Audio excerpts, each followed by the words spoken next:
Hello friends, स्वागत है आप सभी का आपके अपने YouTube channel book hive educator पर। तो आज हम लोग इस वीडियो में 13 अगस्त के करंट अफेयर्स के बारे में डिस्कशन करने वाले हैं। तो चलिए फिर इसे शुरू करते हैं। तो इसमें जो पहला प्रश्न है वो है कि निम्न में से किस राज्य सरकार ने इसरो के पूर्व वैज्ञानिक नाम्बी नारायण को 1.30 करोड़ रुपए का अतिरिक्त मुआवजा दिया है। तो जो इसका सही उत्तर है वो है सी, केरल सरकार।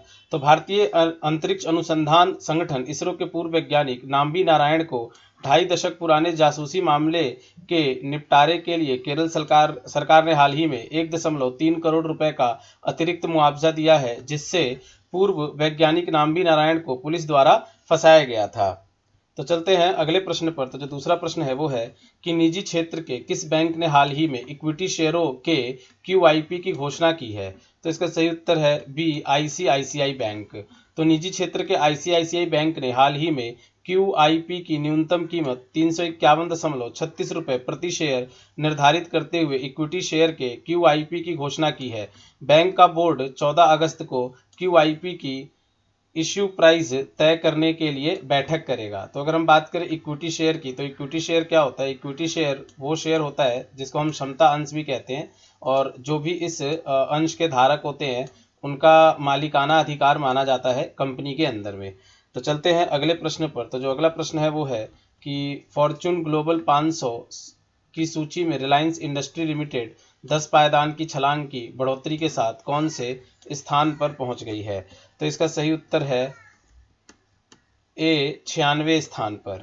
तो अगर हम इसके एक्सप्लेनेशन की बात करें तो फॉर्च्यून ग्लोबल 500 की सूची में रिलायंस इंडस्ट्री लिमिटेड 10 पायदान की छलांग की बढ़ोतरी के साथ 96 स्थान पर पहुंच गई है, जबकि इस वर्ष की सूची में सरकारी company Indian oil corporation IOC 34 पायदान फिसलकर 151वें स्थान पर पहुंच गई है।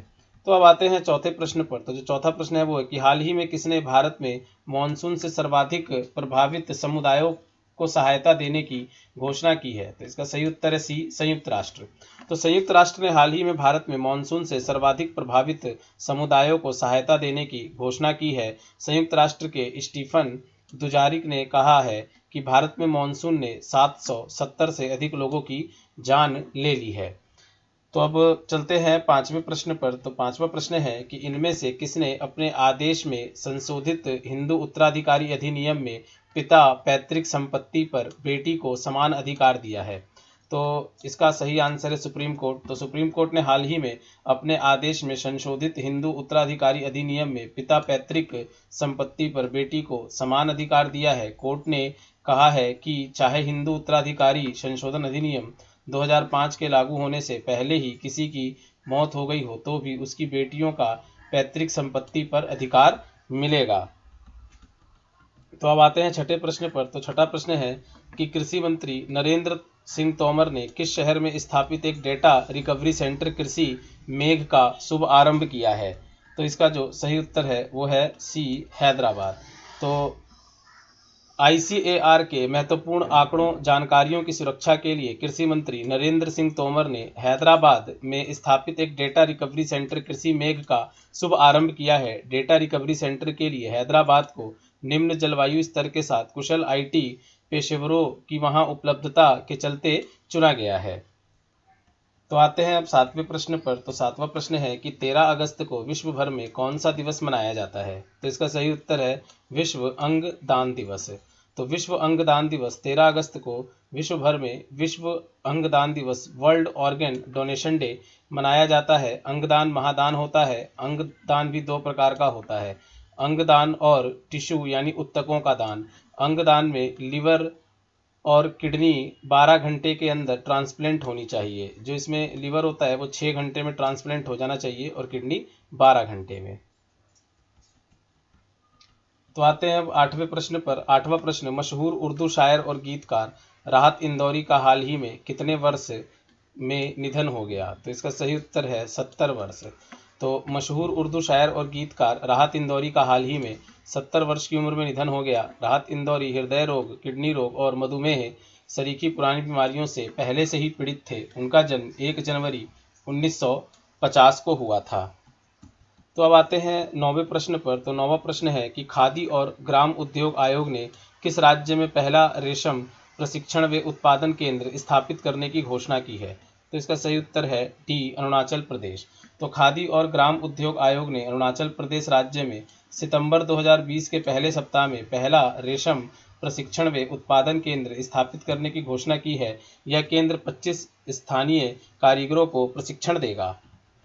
तो अब आते हैं 10वें प्रश्न पर। तो 10वां प्रश्न है, भारत में पहली बार कोई महिला क्रिकेटर डोपिंग में फेल हुई है, वह किस राज्य की ऑलराउंडर अंशुला राव खिलाड़ी है? तो इसका सही उत्तर है सी मध्य प्रदेश। तो भारत में पहली बार कोई महिला क्रिकेटर डोपिंग में फेल हुई है, वह मध्य प्रदेश राज्य की ऑलराउंडर अंशुला राव खिलाड़ी हैं। उनके सैंपल में परफॉर्मेंस बढ़ाने वाला प्रतिबंधित पदार्थ पाया गया है। बीसीसीआई के नाडा के दायरे में आने के बाद यह पहला मौका है। तो दोस्तों हम लोग 13 अगस्त के ऐतिहासिक घटनाओं के बारे में चर्चा करते हैं। तो 1642 डच खगोल शास्त्री क्रिश्चियन ह्यूगेंस ने मंगल के दक्षिणी ध्रुव की चोटी का पता लगाया। 1645 स्वीडन और डेनमार्क ने शांति समझौते पर हस्ताक्षर किए। 1784 भारत में प्रशासनिक सुधारों के लिए पिट्स इंडिया विधेयक ब्रिटिश संसद में पेश किया गया। 1814 दासों के व्यापार को समाप्त करने के लिए ब्रिटेन और हॉलैंड के बीच समझौता हुआ। 1892 अमेरिकी समाचार पत्र एफ्रो अमेरिकन का बाल्टीमेर में से प्रकाशन हुआ। कुछ अन्य बिंदुओं को देखते हैं। तो 1898 जॉर्ज डेवी के नेतृत्व में अमेरिकी सेना ने फिलीपींस की राजधानी मनीला पर कब्जा किया। 1902 इंग्लैंड ने ऑस्ट्रेलिया को 1 विकेट से हराकर ओवल की प्रसिद्ध जीत दर्ज की। 1913 इंग्लैंड के हैरी ब्रेयरली शेफील्ड ने स्टेनलेस स्टील का आविष्कार किया। 1951 भारत में निर्मित पहले विमान हिंदुस्तान ट्रेनर 2 ने अपनी पहली उड़ान भरी। 1956 लोकसभा में राष्ट्रीय राजमार्ग विधेयक पारित हुआ। 1960 अफ्रीका फ्रांस के कब्जे से स्वतंत्र हुआ। 1993 वॉशिंगटन में इजराइल एवं फिलिस्तीन के बीच शांति समझौता हुआ। 1993 थाईलैंड के नाखौन रचा सीमा में होटल ढह जाने से 114 लोगों की मौत हुई।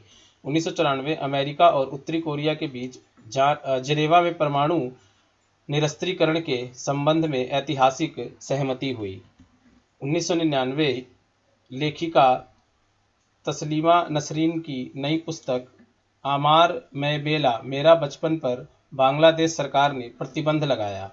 2008 विश्व की प्रमुख इस्पात कंपनी टाटा स्टील ने वियतनाम में संयुक्त रूप से इस्पात परिसर के निर्माण के लिए वहां की 2 प्रमुख कंपनियों के साथ समझौता किया। तो दोस्तों ये हमारे 13 अगस्त के करंट अफेयर और भारत और विश्व के ऐतिहासिक बिंदु थे। तो आप लोग हमारे इस वीडियो को लाइक करें, शेयर करें और हमारे चैनल को सब्सक्राइब जरूर करें। तो मिलते हैं अगले करंट अफेयर के साथ। तब तक आप लोग अपना ख्याल रखें। धन्यवाद।